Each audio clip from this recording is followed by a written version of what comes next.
रूस और यूक्रेन की जंग में बहुत ज़्यादा शिद्दत आती जा रही है और इस हद तक आती जा रही है कि यूक्रेन ने आज एक पलट कर वार किया है। बहुत दिन रूस से पिटने के बाद यूक्रेन ने अपनी ताकत को जमा किया और एक बहुत बड़ा अटैक किया है रूस पे।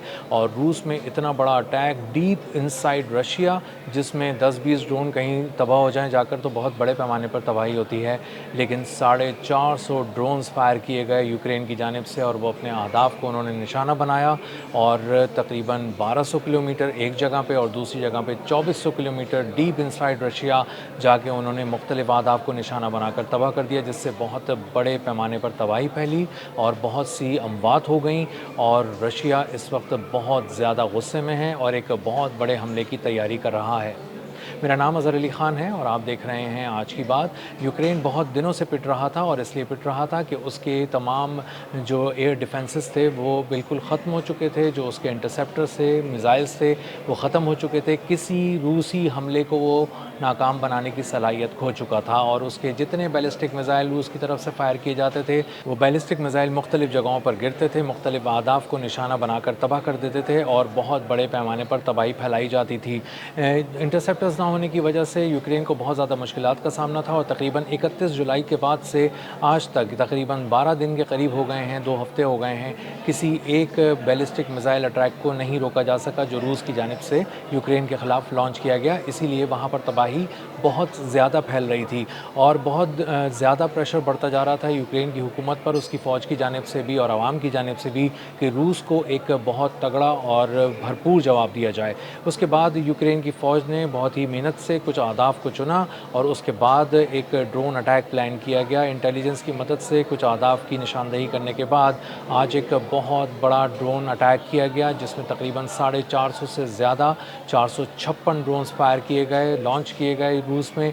और उन्होंने एक ऑयल रिफाइनरी को निशाना बनाया, एक इलाके को निशाना बनाया। तातारिस्तान रीजन है जहाँ पर निजने काम से एक इलाका है, वहाँ पर एक ऑयल रिफाइनरी को निशाना बनाया गया और बहुत बड़े पैमाने पर एक इंतहाई अहम तरीन ऑयल फैसिलिटी को निशाना बनाकर तबाह किया गया। वहाँ पर ड्रोन अटैक्स किए गए, एक के बाद एक वहाँ पर ड्रोन्स आते रहे और अपने हदफ के मुख्तलिफ कोऑर्डिनेट्स पर गिरते रहे और वहाँ बहुत बड़े पैमाने पर तबाही फैलाई गई।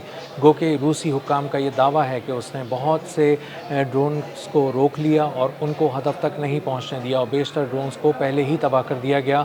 लेकिन यूक्रेन का कहना यह है कि उसने जो अटैक किया था वो कामयाब रहा और जिन अहदाफ़ को उसने चुना था, जिन ज़ावियों से चुना था, उन तमाम अहदाफ़ को उन तमाम ज़ावियों से निशाना बनाकर तबाह कर दिया गया। ये जो अटैक किया गया था ये 1200 किलोमीटर अंदर किया गया था रशिया, और जो दूसरा अटैक किया गया वो इससे दुगने फासले पर किया गया, तकरीबन 2400 किलोमीटर अंदर रूस के एक इंडस्ट्रियल फैसिलिटी को निशाना बनाया गया। तो युमान एक रीजन है, उसको निशाना बनाया गया। उसके अंदर मौजूद एक इंडस्ट्रियल कॉम्प्लेक्स में बड़े पैमाने पर आकर ड्रोन्स गिरे और उन्होंने वहाँ पर बहुत बड़े पैमाने पर तबाही मचाई। इन हमलों के बाद रूस की फ़ौज बहुत ज़्यादा गुस्से में है और वो एक बहुत बड़े जवाबी हमले की तैयारी कर रही है। गो के अभी बहुत ज़्यादा हमले किए गए हैं। पिछले कुछ दिन के दौरान बंदरगाहों को निशाना बनाया गया है, यूक्रेन में मुख्तलिफ अहदाफ़ को निशाना बनाया गया है, लॉजिस्टिक्स को, वेयर हाउसेज़ को। इसी तरह बहुत सारे जो बहरी जहाज़ हैं जो असलहा लेकर आ रहे थे यूक्रेन के लिए, उनको रूसी ड्रोन्स के ज़रिए, रूसी मिसाइलों के ज़रिए वहाँ पर निशाना बनाया गया। ब्लैक सी के अंदर ड्रोन्स के ज़रिए निशाना बनाया गया, जहाज़ों को तबाह किया गया, उनको पोर्ट तक नहीं पहुँचने दिया गया। और इसी तरह बहुत से जहाज़ जो बुनियादी तौर पर अनाज लेकर जा रहे थे और जिस पे यूक्रेन की एक्सपोर्ट्स का बहुत ज़्यादा दारोमदार है, तकरीबन 90% के करीब दारोमदार है उसकी एक्सपोर्ट्स का, अनाज की एक्सपोर्ट पे। और उन एक्सपोर्ट्स के जो जहाज़ हैं उनको निशाना बनाकर तबाह किया गया, जिसके बाद अनाज की एक्सपोर्ट यूक्रेन से रुक गई है। इसका मतलब ये है कि माशी तौर पे एक बहुत बड़ा झटका दिया है रूस ने यूक्रेन को, क्योंकि यूक्रेन की जानिब से रूस के कुछ ऐसे इंफ्रास्ट्रक्चर को मुसलसल निशाना बनाया जा रहा था जो मईशत के लिए बहुत ही अहम है। और उसको ज़ेलेंस्की कह रहा था कि ये वॉर के लिए रेवेन्यू जनरेट करने वाली जगह हैं, जैसे oil refineries, oil storages, logistics, warehouses, जहाँ पर बहुत सारा सामान रखा हुआ था जो मईशत से जुड़ा हुआ भी भी था। इसी के साथ-साथ फ़ौजी तनसीबात जिन पे हमला किया गया, बहुत सारी ऐसी बेसेस थी, फ़ौजी अड्डे थे जिनको निशाना बनाया गया रूस के, और वहाँ पर बहुत बड़े पैमाने पर तबाही फैलाई गई। इसीलिए यूक्रेन कुछ अहदाफ़ को मुसलसल चुन रहा था ताकि उसके रूस को एक बहुत ही गहरा ज़ख़म पहुँचाया जाए। रूस ने जब बहुत ज़्यादा ज़ख़म सह लिए थे तो उसके बाद उसने एक कॉम्प्रिहेंसिव प्लान बनाया, एक जामे हिकमत अमली के तहत बंदरगाहों को निशाना बनाया। बंदरगाहों को निशाना बनाने की वजह से जैसे ओडिशा की बंदरगाह थी, इसी तरह चॉर्नमॉर्स्क की भी एक बंदरगाह थी, उसको जब निशाना बनाया और इस तरह 5-7 बंदरगाहों की मुख्तलिफ़ जगहों को निशाना बनाया तो वहाँ पर ऐसा इंफ्रास्ट्रक्चर तबाह कर दिया गया जो दरअसल वेयर हाउसिंग के लिए यूज़ होता है। इसी तरह बहुत सा सामान ऐसा था जो ट्रांज़िट के लिए रखा हुआ था, उस सब को भी तबाह किया गया। बड़े पैमाने पर जब पोर्ट्स पे तबाही फैली गई तो ज़ेलेंस्की के होश उड़ गए। वहाँ की जो फ़ौज है यूक्रेन की, उसके होश उड़ गए और उसको अंदाज़ा हुआ कि अगर यही सूरत हाल जारी रही और हमलों का तसलसल इसी तरह जारी रहा, और यूक्रेन की फ़ौज को अंदाज़ा हुआ कि अगर रूस के हमले इसी तवातुर और तसलसल के साथ जारी रहे तो नुकसानात का हजम बहुत बढ़ जाएगा। इस वक्त यूक्रेन को यौमिया तकरीबन $1 अरब के लॉसेस का सामना है, क्योंकि उसके पोर्ट्स पे तमाम किस्म की एक्सपोर्ट्स रुक चुकी हैं, इंपोर्ट्स भी रुक चुकी हैं, और उसकी मईशत को बहुत ही ज़्यादा नुकसान का सामना करना पड़ रहा है। और यही चाहता था रूस, क्योंकि उसकी अपनी मईशत बहुत ज़्यादा तकलीफ़ उठा चुकी है, बहुत ज़्यादा ज़ख्म सह चुकी है, क्योंकि यूक्रेन ने ताक कर कुछ ऐसी जगहों पे हमले किए जैसे वाइल्ड बेरीज़, जो कि एक वहाँ का अमेज़न कहलाता है रूस का, और बहुत बड़े पैमाने पर रिटेल बिजनेसेस को सपोर्ट करता है। तो उसके तकरीबन इतने वेयर हाउसेस उड़ा दिए कि अंदाज़ा हुआ, एक एस्टिमेट है रफ जिसके बारे में बताया जाता है कि सिर्फ वाइल्ड बेरीज़ को होने वाले जो नुकसानात हैं, अगर उसी का अजाला कर दिया जाए तो तकरीबन $16 अरब दरकार होंगे। और इतने बड़े बड़े नुकसान सहने के बाद रूस ने इसीलिए पोर्ट्स को निशाना बनाना शुरू किया, और ओडिशा और चॉर्नमॉर्स्क के पोर्ट्स को इसीलिए ख़ास तौर पे बहुत ही बुरी तरह हिट किया कि वहाँ मौजूद तमाम किस्म की फ़ैसिलिटीज़ को उड़ा दिया और वहाँ से होने वाली इंपोर्ट और एक्सपोर्ट को मुकम्मल तौर पर रोक दिया।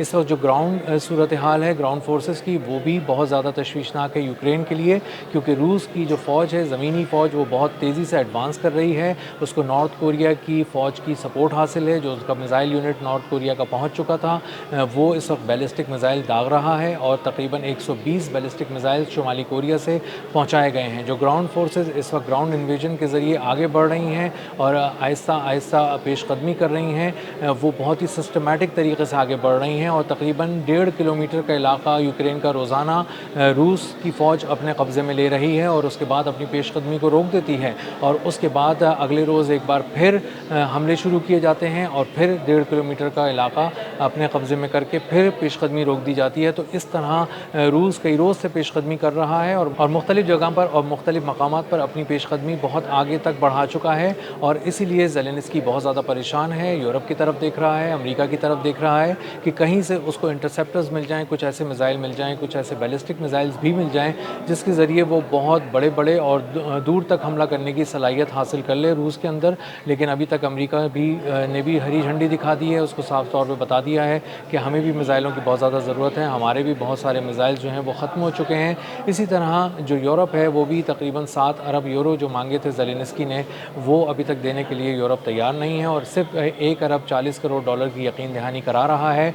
वो कब मिलते हैं ये भी ज़ेलेंस्की को नहीं मालूम, और यूरोप ने अभी तक उसकी कोई हतमी डेडलाइन भी नहीं दी है।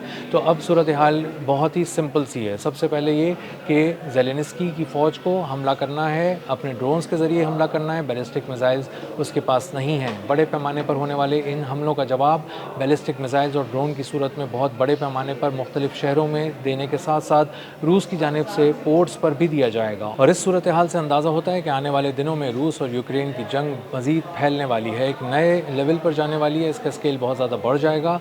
उसकी वजह यह है कि रूस पे बहुत ज़्यादा प्रेशर बढ़ चुका है, और एक बार फिर उस पर एक बहुत बड़े हमले के लिए दबाव है, और उसकी फ़ौज यूक्रेन में एक बहुत बड़े हमले की तैयारी कर रही है। मुमकिन तौर पे वो शहर भी हो सकते हैं, और उसकी जो पोर्ट्स और लॉजिस्टिक्स को नुकसान पहुंचाया जा रहा है, हो सकता है उस पर भी एक बहुत बड़ा और कारी वार हो। अब तक के लिए इतना ही। मिलते हैं अगले व्लॉग में किसी नई खबर, नए तज्ज़िये और नए ज़ाविये के साथ। अल्लाह हाफ़िज़।